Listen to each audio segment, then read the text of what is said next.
베드로와 이 제자단이 지금 사내들인 공의회에 이제 체포되고 구금이 되었죠.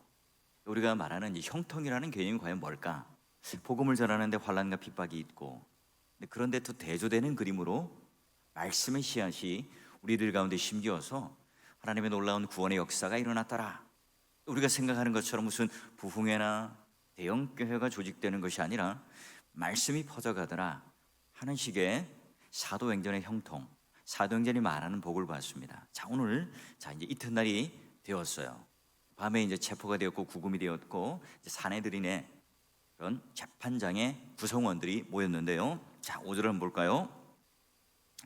자, 이튿날 관리들과 장로들과 서기관들이 예루살렘에 모였고 대제사장 안나스와 가야바, 요한과 알렉산더와 및 대사장의 문중이 다 참여하였더라. 자, 관원들과 장로들과 서기들, 여러분 이 세 부류들은요 사내들인 공의회를 차지하는 굉장히 중요한 사람들입니다. 예수님의 처형에 가담했던 사람들이고요. 여기 나오는 이 안나스 장인어른 그리고 그 사이였던 가야바가 사내들인의 실세였죠. 자, 여러분 우리는 가끔 예수를 부인할 수도 있고 말할 수 없어서 고민하는 그런 지성인들을 보기도 해요. 더군다나 아내가 잘 믿습니다. 남편은 굉장히 똑똑해요. 그런 가운데 분명히 아내를 보면 뭔가 있는 것 같고, 또한 하나님, 예수님, 또 예수님을 믿는 그 능력이 남편과 이 아내 사이에 아내를 보니까 뭔가 있는 실체가 있어요. 그런데 이 자존심 또는 내가 가지고 있는 이 기존의 생각을 꺾기가 힘들어서 예수를 믿지 못하는, 그래서 아직까지 미적거리는 남편들 또는 그 주위의 지성인들이 있을 거예요. 그렇죠. 우리가 예수를 믿는다는 것, 그것 버티고 버티다가 결국은 또 목사가 된 그런 분들도 많이 우리는 주위에서 경험하고요. 또 그런 지성인들, 그런 믿음의 사람들을 경험해요. 여러분 잘 아는 이어령 교수도요, 아주 많은 나이에 자신의 딸의 죽음을 보고 예수 그리스도를 실제 나의 구주로 믿게 되는 사건을 보죠. 그분만이 나의 기쁨이 되고 능력이 되고 찬송이 되고 힘이 된다는 것, 바로 예수 그리스도라는 이 실체를 우리는 눈앞에 가까이 또 듣고 있지만 그것을 내가 어떻게 인격적으로 받아들이느냐, 실제로 예수 그리스도의 이름이 나에게 작동되고 구원의 능력으로 나타나는가. 자, 이게 오늘 우리에는 먼 거리에 있는 게 아니에요.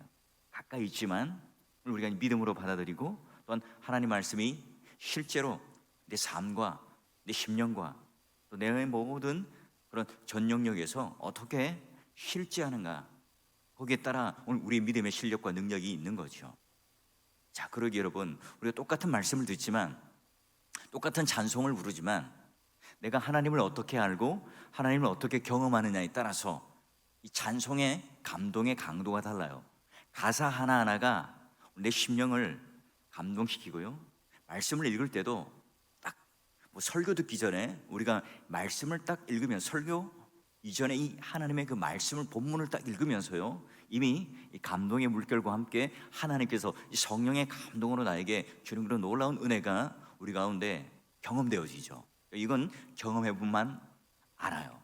근데 오늘 우리 마음이 닫혀 있고요, 여기 있는 사내들인 공의회처럼 많은 사람도 있지만 그런 예수 그리스도에 대해서 내가 아예 그 마음의 문을 열고 있지 않다면 절대로 그분이 나의 인생의 구주가 될 수도 없고 또한 구원을 경험할 수가 없어요. 자, 그러면 이들은 어떻게 그러면 예수님을 생각하고 사도들을 지금 어떻게 다루는가 한번 보죠. 자, 7절. 사도들을 세워놓고 이제 신문을 해요. 너희가 무슨 권세와 누구의 이름으로 이 일을 행하느냐? 베드로를 신문해요. 여러분, 예수님 생전에 했던 이 질문과 똑같죠. 이 사람들은 지금 이 얼마 전에 장애인을 고쳤던 이 사건에 대해서 관심이 없어요. 야, 네가 어떻게 이런 선천적인 장애인을, 미문에 앉아있던 장애인을 고쳤느냐? 이거 어떤 힘과 능력으로 하느냐? 관심 없어요. 왜요? 이 기적을 말하면 또 이 선한 일의 사건들에 대해서 말하면 자기에게 손해가 되잖아요. 그러니 하나님의 역사가 정말 나타났는가, 어떤 기적이 있었는가, 이 장애인이 어떻게 살아났는가, 여기에 대한 질문을 하지 않습니다. 뭘 하죠? 누구의 권세로, 누구의 이름으로 지금 이런 일을 행하였느냐?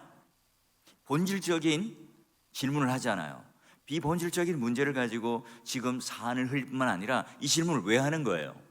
그렇죠, 여러분. 베드로와 복음을 전하고 있는 이 제자들에게 너희가 하나님의 권세와 하나님의 이름으로 하지 않았다면 그들을 뭘로 걸죠? 이단으로 걸어요. 그 스승 예수를 십자가에 처형했던 것처럼 이제 이들도 이단으로 척결하기 위해서죠. 이 사도들에게 지금 올무를 놓고 있어요. 무슨 권세로 누구의 이름으로 지금 이 일을 행하느냐? 자, 이 정죄하라는 그들의 말 속에요, 굉장히 재미있는 하나님의 뜻을 드러내요. 여기 말하는 권세. 자, 여러분, 우리 권세라는 말, 우리는 누구로부터 권세를 받죠? 예수를 믿는 하나님의 자녀들은 누구로부터 권세를 받습니까? 우리 잘 알고 있는 말씀, 요한복음 1장 12절, 영접하는 자, 그 이름을 믿는 자들에게는 하나님의 자녀가 되는 권세를 주셨으니, 자, 여기 보니까 우리는 하나님의 자녀가 되었고 우리의 모든 권세는 다 하나님으로부터 받았어요. 하나님 나라의 시민권 또는 하나님께서 오늘 우리들에게 속한 백성들에게 권세를 주셨죠. 여기 말하는 권세는 뭐 우리가 알고 있는 세상적 권세는 아니겠죠. 자, 그런데 이 제사장, 서기관, 바리새인들, 여기 지금 사내들인 공의에 모인 사람들은요, 누구로부터 권세를 받았다고 생각해요? 그들도 하나님으로부터 권세를 받고 하나님으로 종으로 섬겨야 될 사람들이죠. 그런데 지금 그들의 권세는 어디로 있어요? 땅으로부터 그들은 권세를 가지고 있어요. 그 종교적인 힘, 그들이 가지고 있었던 기득권과 이 질서로부터 있는, 그러니 그들은 땅에만 관심이 있죠. 땅에서 내가 어떻게 수입을 얻을까? 지금 내가 가지고 있는 자리를 어떻게 잘 유지할까? 어떻게 땅에 있는 지금 내가 가지고 있는 이 모든 것들 잘 지켜낼까? 불안과 염려 속에 그들은 사로잡혀 있는 거예요. 자, 그들은 두 번째, 영적인 것들에 하나님의 어떤 신비한 힘과 권세와 능력에 대해서 진짜 관심이 없어요. 지금 그들이 베드로와 제자들이 행했던 것들은 누구만이 가진 전매특권이라고 생각합니까? 내가 가지고 있는 전매특권이에요. 그런데 지금 내가 율법과 이 종교를 가지고 우리 사람들, 백성들 또는 지금 종교인들이 우리만을 쳐다봐야 되는데 무슨 일이 일어납니까? 이 사도들을 향하여 그들은 이제 폭발적인 인기와 함께 평판이 높아져요. 자, 그러니 너희가 무슨 권세와 이름으로 이 일을 행하였느냐? 이 말의 의미는 뭐예요? 우리가 지금 대제사장이고 예루살렘 성전에 일을 맡은 자이고 서기관이고 장로들이고 바리새인들이다. 여기가 우리가 일할 영역이고 율법과 종교는 우리가 가지고 있는 특권이고 우리가 또는 우리만이 행할 수 있는 것인데 너희들이 무엇인데 지금 성전 미문 앞에서 이런 일을 행하였느냐? 그 말이죠. 무슨 권세로, 누구 이름으로, 지금 무슨 그런 허락을 받고 누구에게 지금 허락을 받고 여기서 이런 일을 하느냐? 여러분, 마치 깡패들이 내 영역 안에서 지금 침범해서 무슨 짓을 하고 있느냐? 자, 이런 반문을 하고 있는 거예요. 자, 여러분, 하루아침에 하나님의 영광을 마치 이 썩은 시체를 독수리들이 막 쪼아 먹듯이 그런 장면처럼 보이지 않습니까? 진짜 하나님의 권세와 영광을 알아야 하는 그런 사람들은 오히려 금수, 버러지, 이 세상의 썩을 형상들을 붙들고 지금 그걸 좋아서 그 시체들 가운데 모여 먹고 있는 이 독수리들처럼 보이고요.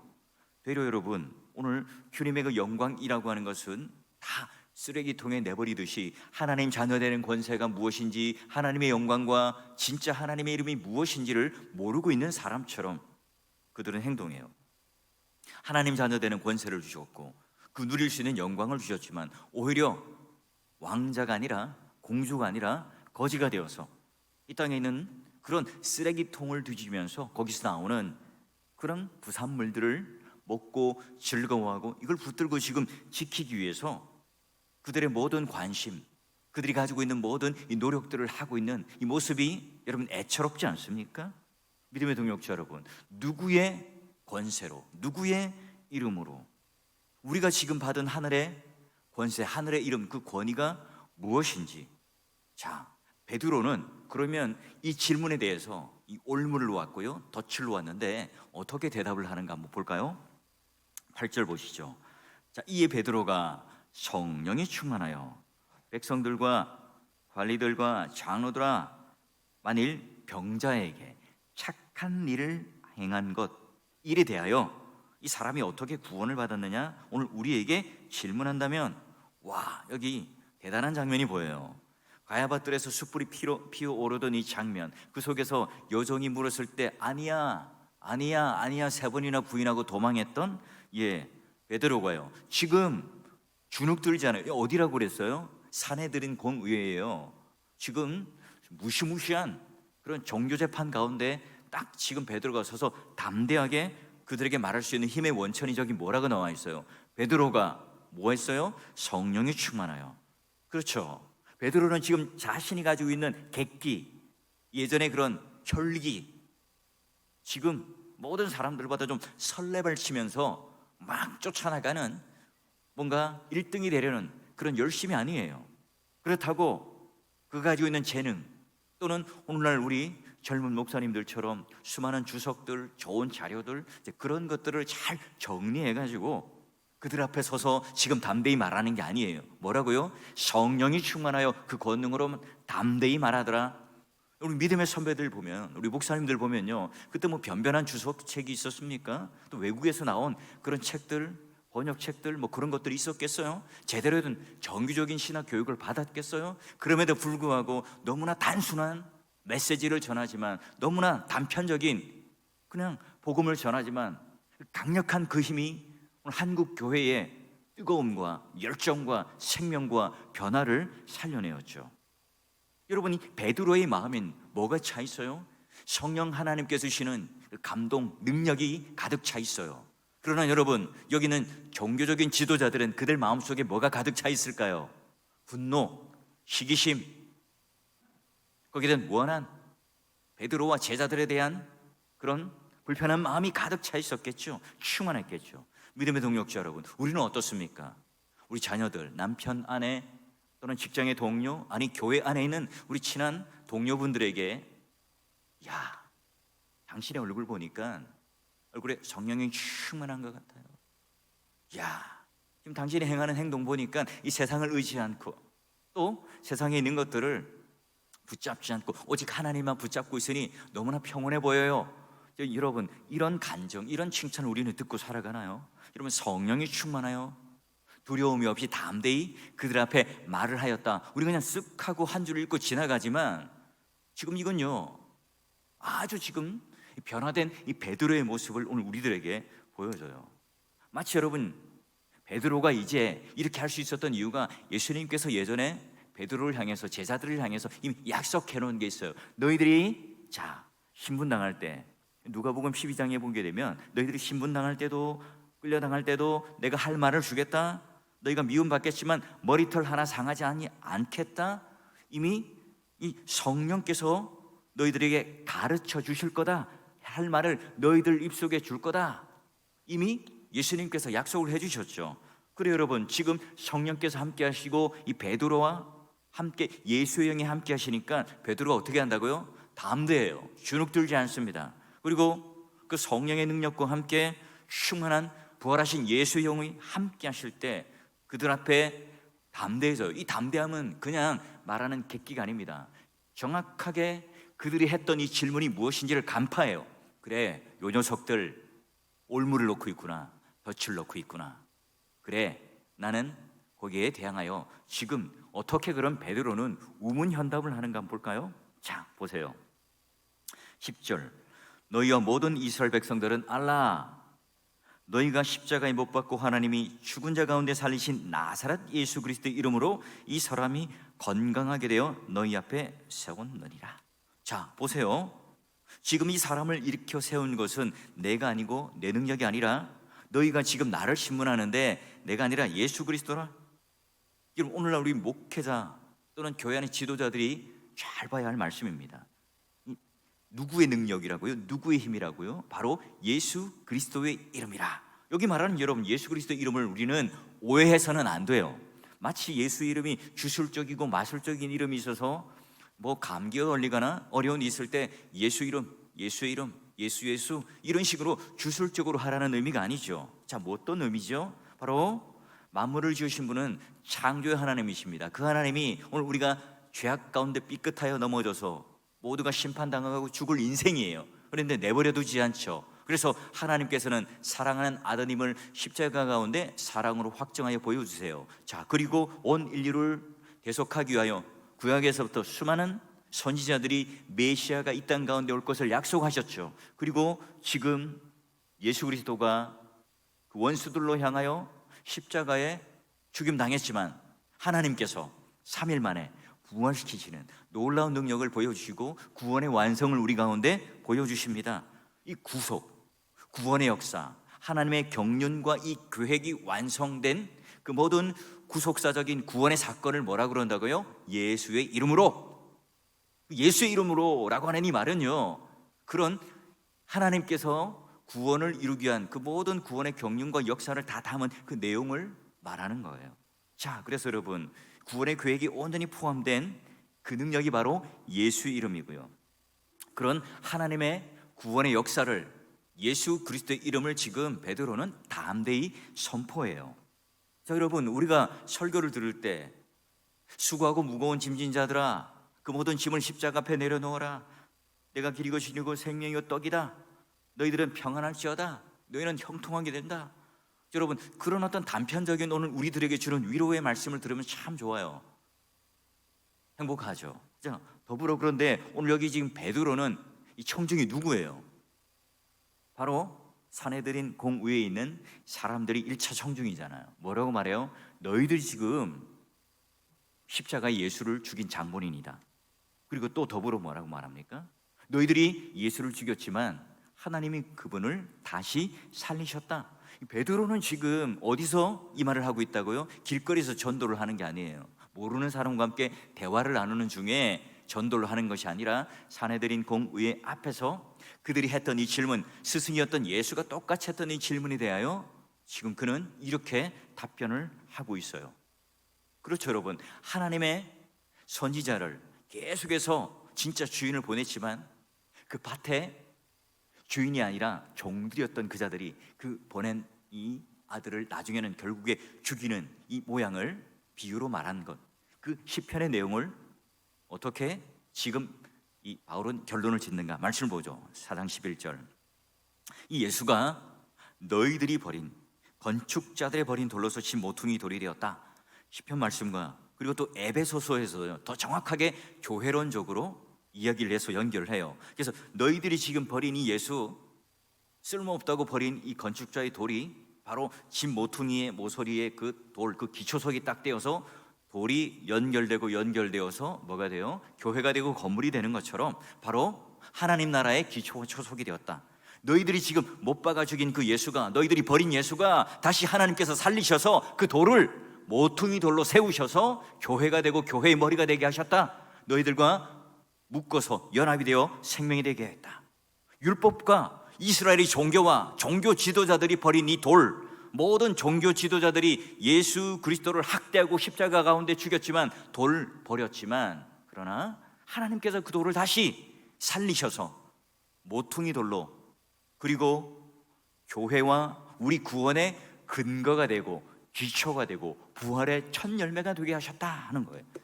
우리는 세상에 버린 죄인처럼, 가늠하는 여인처럼, 세리처럼 우리는 버려진 존재였고 우리는 아무 쓸모없는 존재였죠. 그런데 예수께서 어떻게 해요? 모퉁이 돌에 딱 기초가 되므로 우리를 하나 둘 묶어서 얹히세요.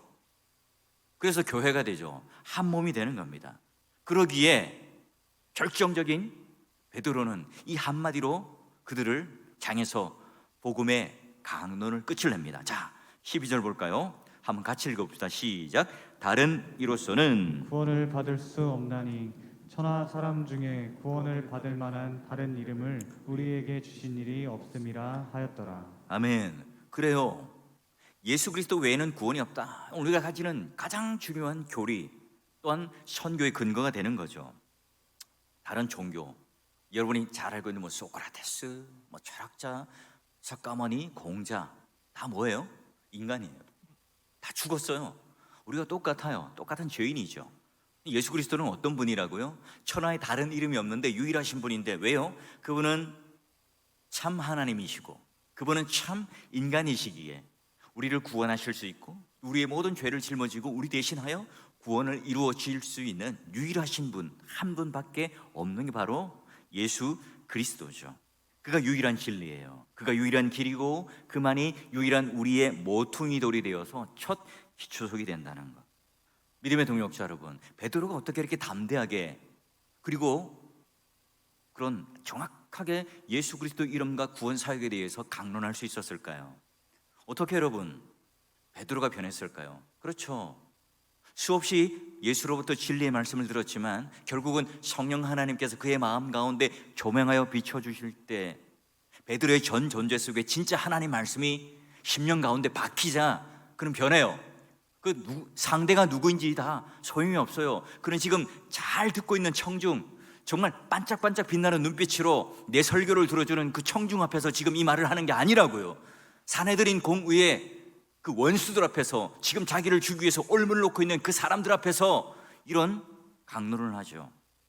성령을 받기 전까지 진리를 못 들었습니까? 들었어요. 그러나 그 진리가 오늘 내 삶 가운데 제대로 작동하지 못했어요. 그러니 벌벌 떨고 도망가는 사람이었고 또 모자란 부족한 사람이었지만 지금 뭐예요? 결말을 알죠. 야, 이제 예수 그리스도의 십자가를 받고 예수 그리스도의 부활을 경험한 그리고 실제로 목격한 제자가 되니까, 예수 그리스도의 제자가 되니까 오직 유일한 예수 그리스도 이름 외에는 아무것도 없다라는 것을 진짜 깨닫고 나니까 말씀을 근거로 인하여 내 삶에 있어서의 결말과 끝을 알아요. 그러니 그는 담대하죠. 성령이 충만해요.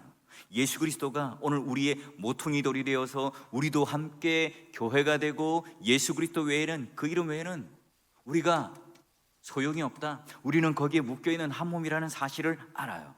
이 세상 사람들은 쓸모없다고 버렸어요. 이 종교인들도, 여기 있는 지금 지도자들도 쓸모없다고 버렸어요. 그러나 그분이 진짜 메시아였고 그분이 오늘 우리에게 주는 유일한 예수 그리스도라는 이름이라는 거죠. 여러분, 이게 교회의 능력입니다. 이것만이 오늘 교회에 있어서 진짜 드러나야 할 진리예요. 현대인들이 왜 고독하죠? 사람들은 그렇죠, 접촉하고 터치하고 교제하고 살아가는 존재예요. 근데 뭐예요? 진짜 생명과 접촉을 해야죠. 사람과 단절되어 있는 것도 너무 답답하잖아요. 마스크 쓰고 있는 것도, 같이 식사 못하는 것도 너무 답답해요. 저도 미리 백신을 저는 맞았는데요, 점점 우리는 자꾸 고립된 세상 속에, 망가진 세상 속에 살아가면서 그걸 우리 무심하게 바라봐서는 안 됩니다. 우리는 지금 누구와 머릿돌과 모퉁이돌과 연결되어 있어요? 예수 그리스도. 유일한 예수 그리스도, 우리는 생명과 연결되어 있는 사람이기에 우리 또한 그렇죠, 여러분 개인과 가정에 하나님의 긍휼을 누구를 통해서 흘려보냅니까? 우리를 통해서 흘려보내시고, 여러분은 모퉁이 돌로 예수 그리스도 이름과 잘 연결되니 교회가 될 때 어린 양의 보혈과 그 놀라운 기적과 능력이 예수 그리스도 이름으로 나타나서요, 진짜 치유의 능력이 나타나고 회복의 능력이 나타나고 변화의 삶이 나타나서 바로 이 교회가 모퉁이 돌과 예수 그리스도의 이름이라고 하는 그 놀라운 연결, 그 이름의 능력이 오늘 우리 개인과 가정 속에 여러분 나타나셔서 힘없는 이름뿐인 그냥 벽에 걸린 무시무시한 그림이지만 그 호랑이 한 마리 그려져 있는 이 사자, 이런 것들 가지고 우리가 감상할 게 아니라 여러분 우리 삶 속에 펄떡펄떡 뛰는 생명력 있는 말씀의 능력으로 여러분 살아내며 그 주인공이